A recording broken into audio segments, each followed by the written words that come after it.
Chapter 3. The Birth of Lord Krishna. In the Bhagavad Gita, the Lord says that his appearance, birth, and activities are all transcendental, and that one who understands them factually becomes immediately eligible to be transferred to the spiritual world. The Lord's appearance or birth is not like that of an ordinary man who is forced to accept a material body according to his past deeds. The Lord's appearance is explained in the second chapter. He appears out of his own sweet pleasure. When the time was mature for the appearance of the Lord, the constellations became very auspicious. The astrological influence of the star known as Rohini was predominant. This star is considered to be very auspicious and is under the direct supervision of Brahma. According to the astrological conclusion, besides the proper situation of the stars, there are auspicious and inauspicious moments due to the different situations of the different planetary systems. At the time of Krishna's birth, the planetary systems were automatically adjusted to that. Everything became auspicious. At that time, in all directions, east, west, south, north, everywhere, there was an atmosphere of peace and prosperity. There were auspicious stars visible in the sky and on the surface of the earth, in all towns and villages and pasturing grounds, and within the minds of everyone, there were signs of good fortune. The rivers were flowing full of waters, and lakes were beautifully decorated with lotus flowers. The forests were full with beautiful birds and peacocks. All the birds within the forest began to sing with sweet voices, and the peacocks began to dance along with their consorts. The wind blew very pleasantly, carrying the aroma of different flowers, and the sensation of bodily touch was very pleasing. At home, the Brahmanas, who were accustomed to offering sacrifices in the fire, found their homes very pleasant for offerings.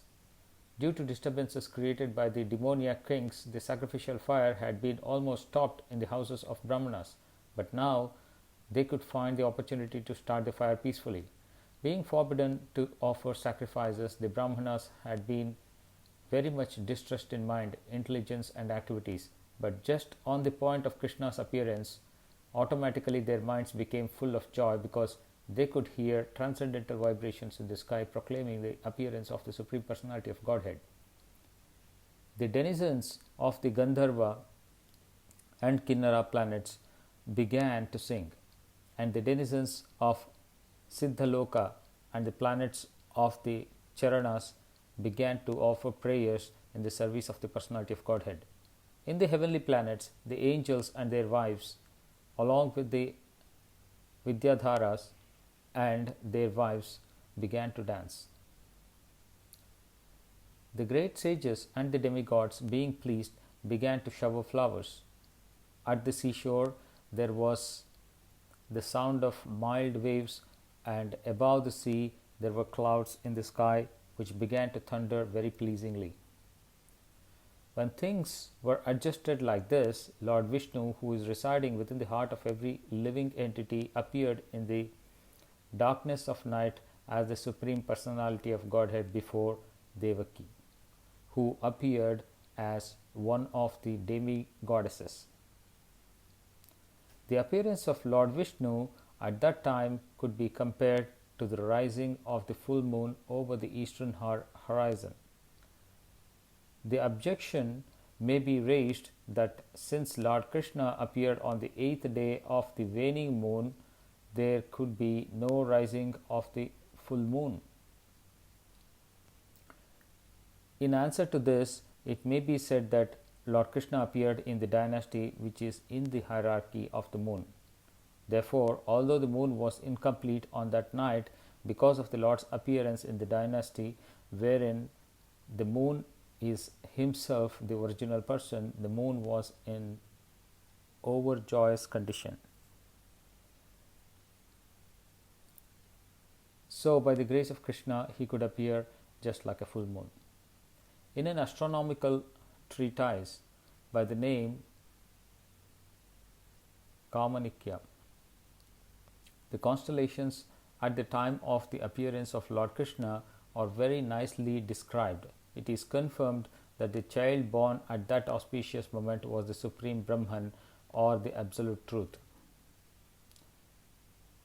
Vasudeva saw that wonderful child born as a baby with 4 hands, holding conch shell, club, disc, and lotus flower, decorated with the mark of Srivatsa, wearing the jeweled necklace of Kaustuba stone, dressed in yellow silk, appearing dazzling like a bright blackish cloud, wearing a helmet bedecked with the Vaidurya stone, valuable bracelets, earrings, and similar other ornaments all over his body, and beautified by an abundance of hair on his head. Due to the extraordinary features of the child, Vasudeva was struck with wonder. How could a newly born child be so decorated? Vasudeva could therefore understand that Lord Krishna had now appeared, and he became overpowered by the occasion. Vasudeva very humbly wondered that although he was an ordinary living entity conditioned by material nature and was externally imprisoned by Kamsa, the all-pervading personality of Godhead Vishnu or Krishna had appeared as a child in his home, exactly in his original position. No earthly child is born with 4 hands, decorated with ornaments and nice clothing, fully equipped with all the signs of the Supreme Personality of Godhead. Over and over again, Vasudeva glanced at his child, and he considered how to celebrate this auspicious moment. Generally, when a male child is born, he thought, people observe the occasion with jubilant celebrations. And in my home, although I am imprisoned, the Supreme Personality of Godhead has taken birth. How many millions and millions of times should I be prepared to observe this auspicious ceremony? When Vasudeva, who is also called Anaka Dundubhi, was looking at his newborn baby, he was so happy that he wanted to give many thousands of cows in charity to the Brahmanas. According to the Vedic system, whenever there is an auspicious ceremony in the Kshatriya king's palace, out of joy the king gives many things in charity.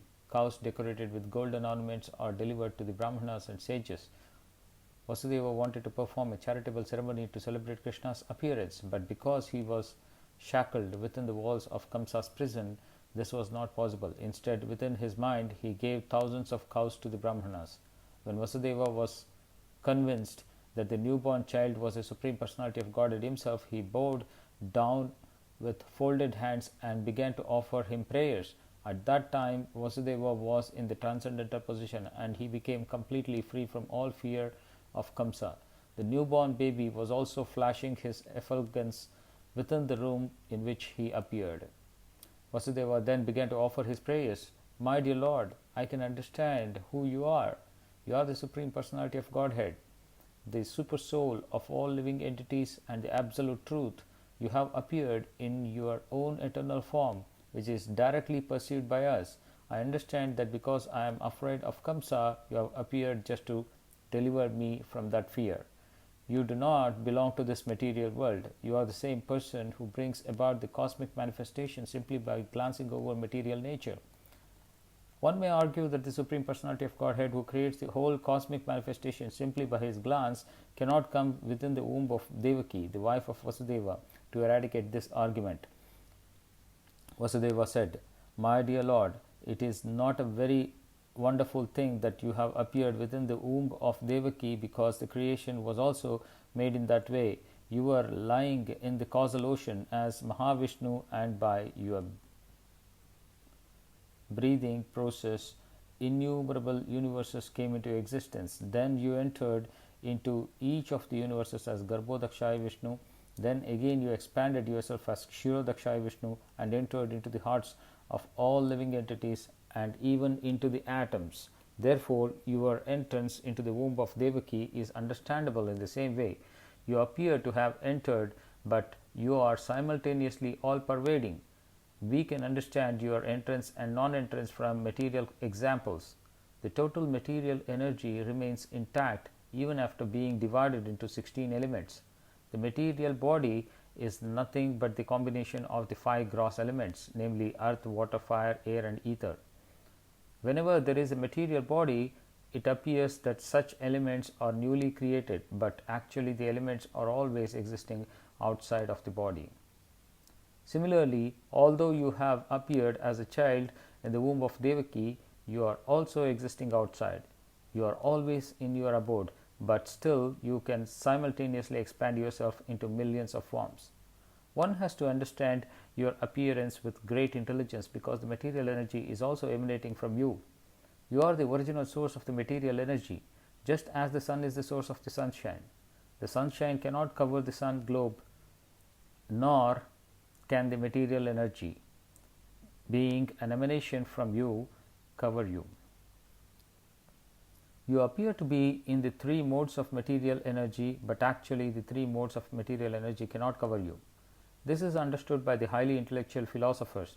In other words, although you appear to be within the material energy, you are never covered by it. We hear from the Vedic version that the Supreme Brahman exhibits his effulgence and therefore everything becomes illuminated. We can understand from the Brahma Samhita that the Brahma Jyoti or the Brahman effulgence emanates from the body of the Supreme Lord, and from the Brahman effulgence all creation takes place. It is also stated in the Bhagavad Gita that the Lord is the support of the Brahman effulgence. Therefore, originally he is the root cause of everything, but persons who are less intelligent think that when the Supreme Personality of Godhead comes within this material energy or the material world, he accepts the material qualities. Such conclusions are not very mature, but are made by the less intelligent.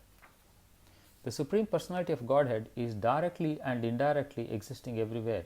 He is outside this material creation and he is also within. He is within this material creation not only as Garbhodakshayi Vishnu, he is also within the atom.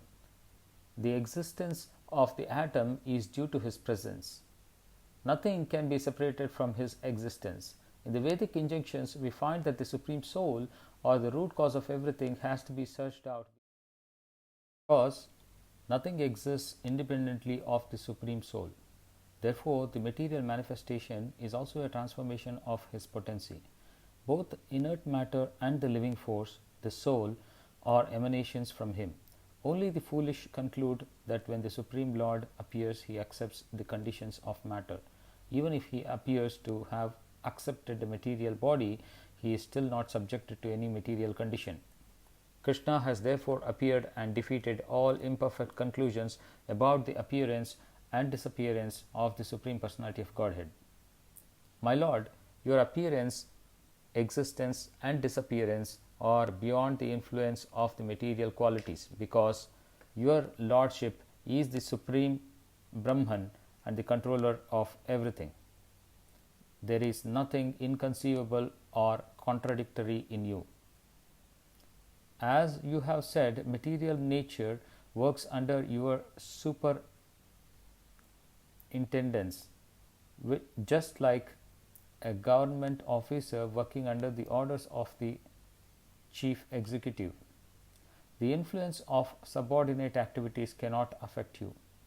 Since you are the Supreme Brahman, everything is existing within you. And since all the activities of material nature are controlled by your Lordship, none of these activities affect you. You are called Shuklam. Shuklam or whiteness is the symbolic representation of the absolute truth because it is unaffected by the material qualities. Lord Brahma is called Rakta or red because Brahma represents the quality of passion for creation. Darkness is entrusted to Lord Shiva because he annihilates the cosmos. The creation, annihilation, and maintenance of this cosmic manifestation are conducted by your potencies. Yet, you are always unaffected by those qualities. As confirmed in the Vedas, Harirhi Nirguna Sakshat. The Supreme Personality of Godhead is always free from all material qualities.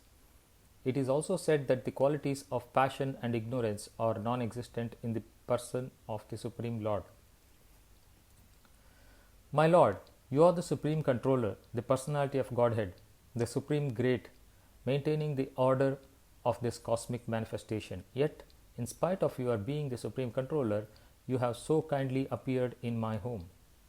The purpose of your appearance is to kill the followers of the demoniac rulers of the world, who are in the dress of royal princes but are actually demons. I am sure that you will kill all of them and their followers and soldiers. I understand that you have appeared in order to kill the uncivilized Kamsa and his followers. But knowing that you were to appear in order to kill him and his followers, he has already killed so many of your predecessors, your elder brothers. Now he is simply awaiting the news of your birth. As soon as he hears about it, he will immediately appear with all kinds of weapons to kill you. After this prayer of Vasudeva Devaki, the mother of Krishna offered her prayers. She was very frightened because of her brother's atrocities. Devaki said, "My dear Lord, your eternal forms like Narayana, Lord Rama, Hayashirsha, Varaha, Nrisimha, Vamana, Baladeva, and millions of similar incarnations emanating from Vishnu are described in the Vedic literature as original. You are original because all your forms as incarnations are outside of this material creation. Your form was existing before this cosmic manifestation was created. Your forms are eternal and all pervading.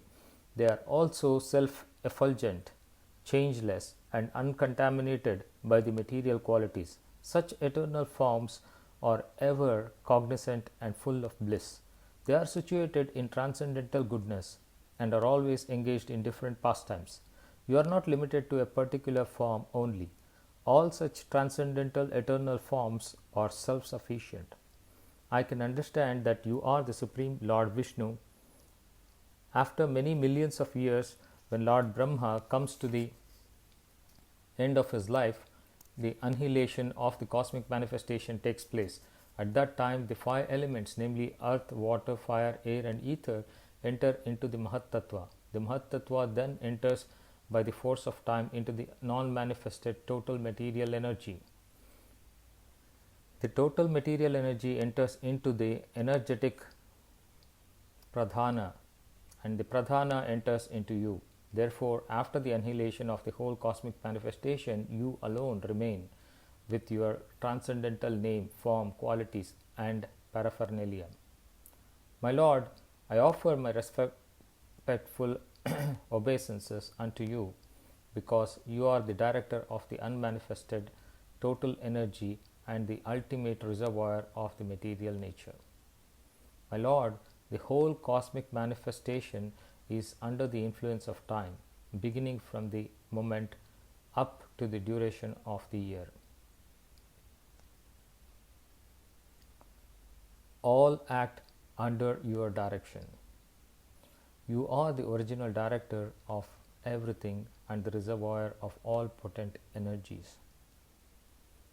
All the conditioned souls are continually fleeing from one body to another and one planet to another, yet they do not get free from the onslaught of birth and death. But when one of these fearful living entities comes under the shelter of your lotus feet, he can lie down without anxiety of being attacked by formidable death.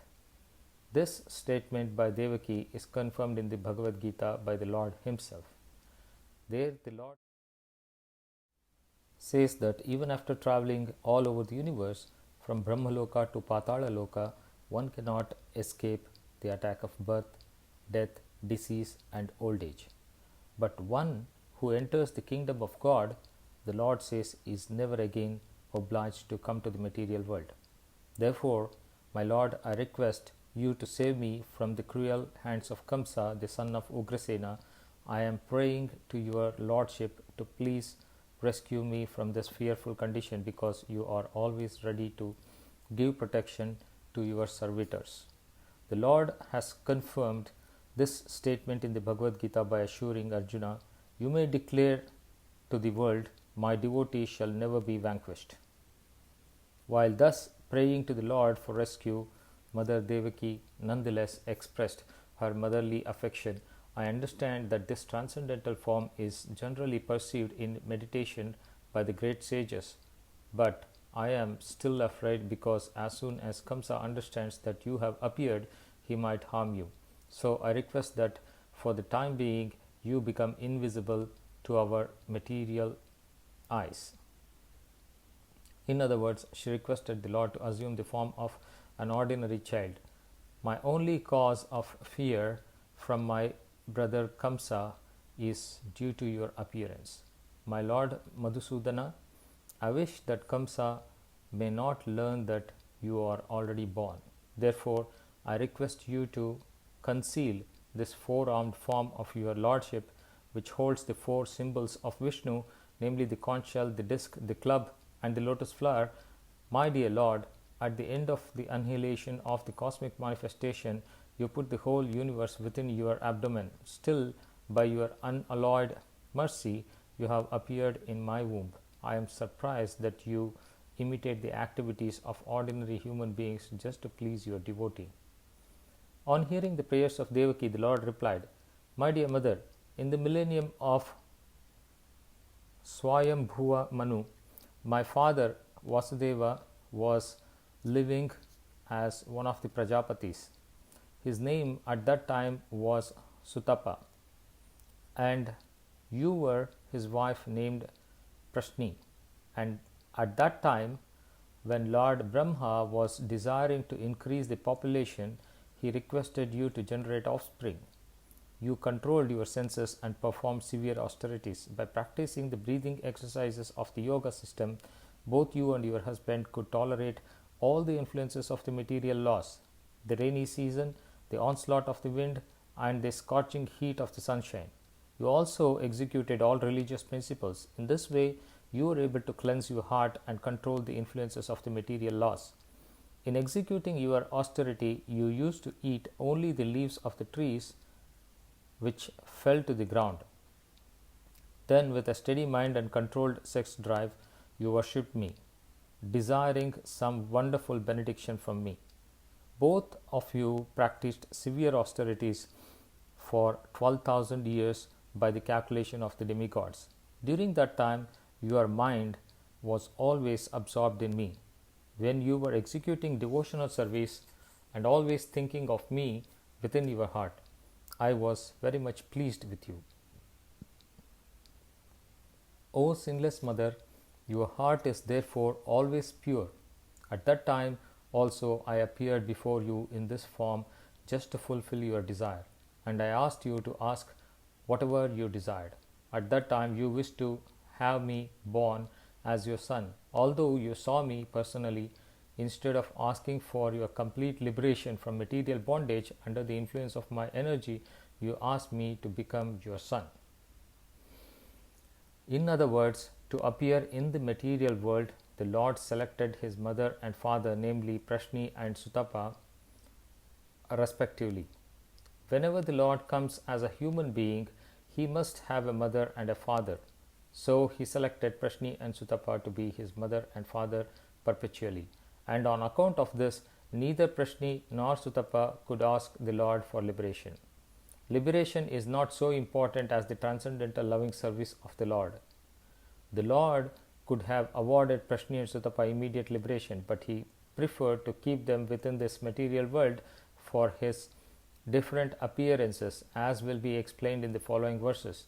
On receiving the benediction from the Lord to become his father and mother, Sutapa and Prashni retired from the activities of austerity and lived as husband and wife in order to beget a child who was the Supreme Lord himself. In due course of time, Prashni became pregnant and gave birth to the child. The Lord spoke to Devaki and Vasudeva. At that time, my name was Prashnigarbha. In the next millennium, you took birth as Aditi and Kashyapa, and I became your child of the name Upendra. At that time, my form was just like a dwarf, and For this reason, I was known as Vamanadeva. I gave you the benediction that I would take birth as your son 3 times. The first time I was known as Prashnigarbha, born of Prashni and Sutapa. In the next birth I was Upendra, born of Aditi and Kashyapa. And now for the third time I am born as Krishna from you, Devaki and Vasudeva. I have appeared in this Vishnu form just to convince you that I am the same Supreme Personality of Godhead, again taken birth. I could have appeared just like an ordinary child. But in that way, you would not have believed that the Supreme Personality of Godhead had taken birth in your womb. My dear father and mother, you have therefore raised me many times as your child with great affection and love, and I am therefore very much pleased and obliged to you, and I assure you that this time you shall go back home, back to Godhead, on account of your perfection in your mission. I know you are very concerned about me and afraid of Kamsa. Therefore, I order you to take me immediately to Gokula and exchange me for the daughter who has just been born to Yashoda. Having spoken thus to his father and mother, the Lord turned himself into an ordinary child in their presence and remained silent. Being ordered by the Supreme Personality of Godhead, Vasudeva prepared to take his son from the delivery room, and exactly at that time a daughter was born to Nanda and Yashoda. She was Yogamaya, the internal potency of the Lord.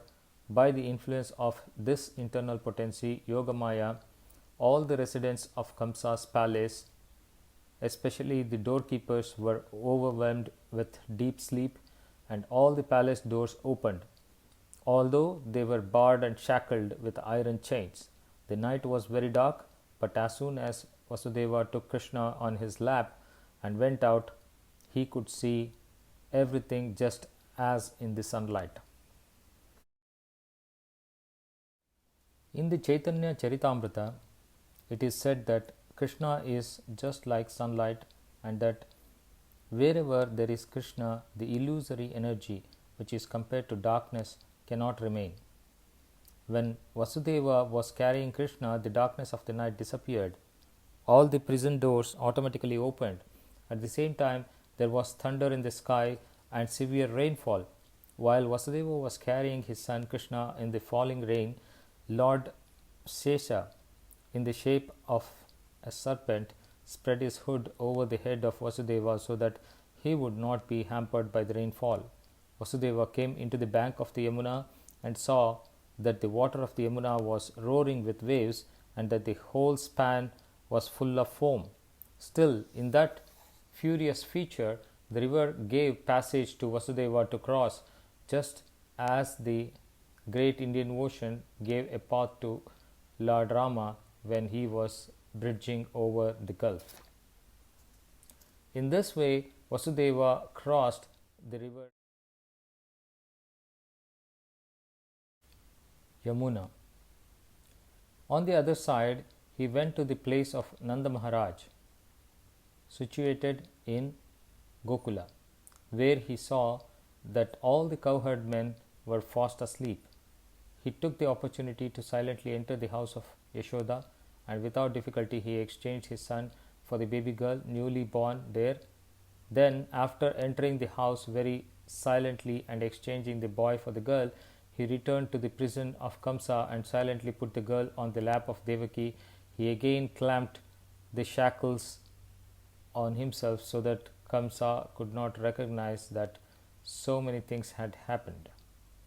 Mother Yashoda understood that a child had been born to her, but because she was very tired from the labor of childbirth, she fell fast asleep. When she awoke, she could not remember whether she had given birth to a male or a female child. Jai Shri Krishna.